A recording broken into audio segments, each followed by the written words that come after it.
E aí, pessoal, bom dia, tudo bem com vocês? Eu espero que esteja tudo bem. Bom, na aula passada nós falamos sobre o surgimento do universo, né? Como ele foi criado, como no universo foram criados os corpos celestes, né? Sejam estrelas, sejam planetas, sejam galáxias, né? E por aí vai. E aí, na aula de hoje a gente vai falar sobre o sistema solar. O sistema solar, ele é um sistema planetário, certo? O que é um sistema planetário?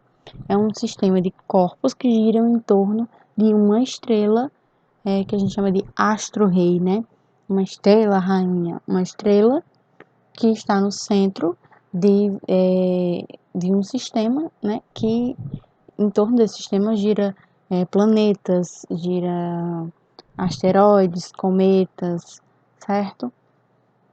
Então, como a gente vive, né? A gente vive num planeta que ele gira em torno do Sol, nós temos um sistema planetário. E esse sistema a gente chama de sistema solar porque nós temos o Sol como a nossa estrela principal, né? A estrela que a gente gira em torno dela.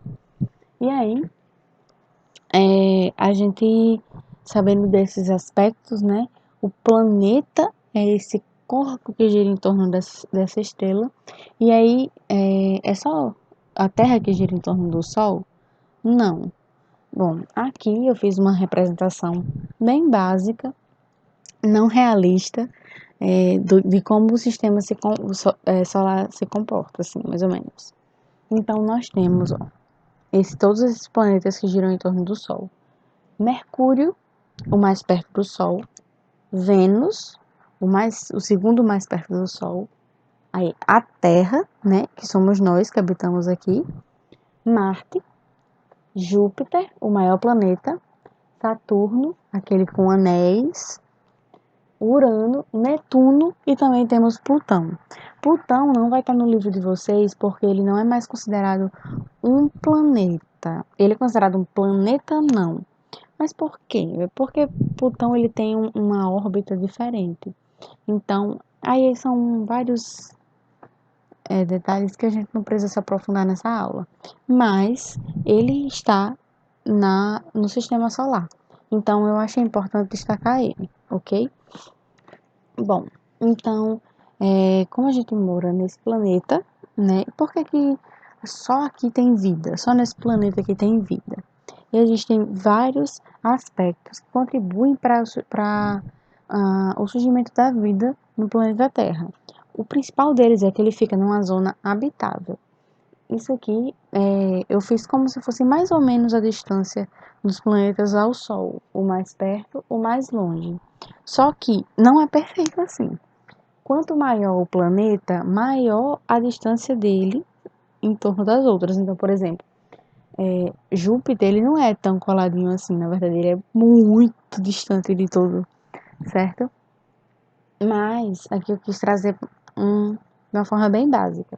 Então, esse negocinho vermelho que eu fiz aqui, ó, esses dois traços, eu quis demonstrar a zona habitável. Zona habitável é uma zona que o planeta Terra fica, onde existiu condições que proporcionaram o surgimento da vida. Um deles é que nessa faixa aqui, a água ela consegue estar em temperatura, numa temperatura boa para achar líquida, certo? Então, por exemplo, vindo para cá, é muito quente, então a água evapora rapidamente. Vindo mais para cá, fica muito frio, então a água congela, né? Então, esses aspectos são alguns dos aspectos que condicionaram a vida no planeta Terra, certo? Existem vários outros elementos para essa zona habitável, mas a gente não precisa se aprofundar nisso. Então, a Terra, ela é um corpo que gira em torno do Sol. E isso a gente tem essa representação aqui, certo? Então, ela é um planeta que está girando em torno do Sol. E a gente vê ela de uma forma bem esférica, né? Mas por que a gente vê ela de uma forma bem esférica? Por causa da camada de gás que tem ao redor dela. Camada de ar, que a gente chama de atmosfera. certo? Então a gente vê ela bem redondinha. Mas se na verdade nós não víssemos a Terra com essa camada, a gente veria ela assim, basicamente, certo? A Terra assim, isso é chamado de geóide. Por quê? Porque existem montanhas, existem depressões, certo? E a Terra ela não se configura como uma esfera perfeita, e sim como altos e baixos. E ela é maior no na linha do Equador, certo? Ela tem uma protuberância na linha do Equador. Mas isso aqui é apenas uma representação de como a Terra é na realidade, mas a gente não usa muito essa imagem porque é um pouco difícil de explicar, por exemplo, as questões climáticas, as questões oceânicas, continentais, ok? Mas na verdade, se a gente tirasse a atmosfera da Terra, nós veríamos ela mais ou menos assim. É estranho, né? Então a Terra é plana ou a Terra é redonda? Na verdade, a Terra é um geóide, certo? Mas aí, como a gente vê ela com essa atmosfera, nós consideramos ela redonda, ok? E aí, a Terra, ela tem dois movimentos principais. Um é o de rotação e outro é o de translação. Rotação é um movimento que ela faz em torno de si mesma. Então, é como se ela tivesse um eixo e girasse em torno de si mesma, ok? Representando aqui, ó. A Terra, ela faz esse movimento, certo?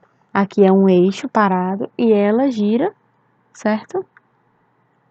Nela mesma. Esse movimento aqui representa. A gente chama isso de rotação. E esse movimento, ele é o responsável por trazer os dias e as noites. Mas como, né? Vamos ver aqui a Terra, né? Aqui é a Terra. Digamos que o Sol esteja aqui, a luz solar incidindo aqui. Se ele incide aqui, quando a Terra gira, né? Esse lado vai estar iluminado e esse lado não vai estar iluminado. Vocês concordam comigo? E aí, logo, vamos ter dias e noites, certo? Uma forma melhor de demonstrar isso, pessoal, é com uma lanterna. Eu vou tentar demonstrar. Ó, tá vendo que a luz está incidindo no planeta? Quando ele gira, ó, vai estar um lado incidindo e outro não. É basicamente isso que acontece com os dias e as noites na Terra. O Sol vai estar aqui iluminando e a Terra vai estar aqui, certo? Então aqui, onde o raio não pega diretamente, vai estar de noite e aqui de manhã. Esse movimento em torno dela mesma tem 24 horas. Então é por isso que a gente tem 6 horas de luz e 6 horas no escuro, que é justamente esse movimento que ela faz em torno de si mesma, certo? E também contribui para os fusos horários e é importante lembrar também que a Terra gira de oeste para leste. Por isso que quando a gente vê o Sol nascendo, a gente olha para o leste, porque o Sol vai fazer esse movimento aparente, certo? Bom, e a translação é um movimento que ela faz ao redor do Sol, certo? E esse movimento ele dura 365 dias e 6 horas. Mas por que 6 horas? Porque a cada 6 horas, a cada 4 anos de 6 horas acumuladas, é acrescentado mais um dia no nosso calendário, que é justamente os anos bissextos de fevereiro. De 4 em 4 anos, fevereiro tem um dia 29, certo? Então é exatamente por essas 6 horas que a Terra demora para fazer uma volta completa ao Sol.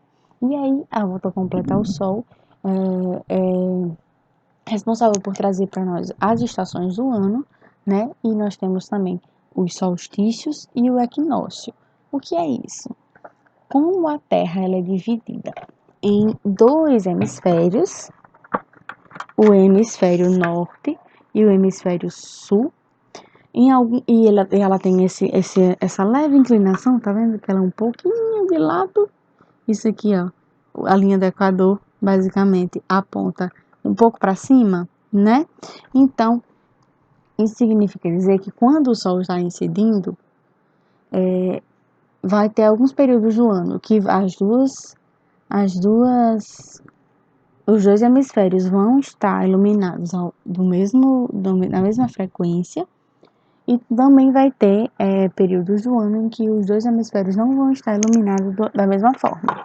Então, nós vamos ter solstícios e equinócios.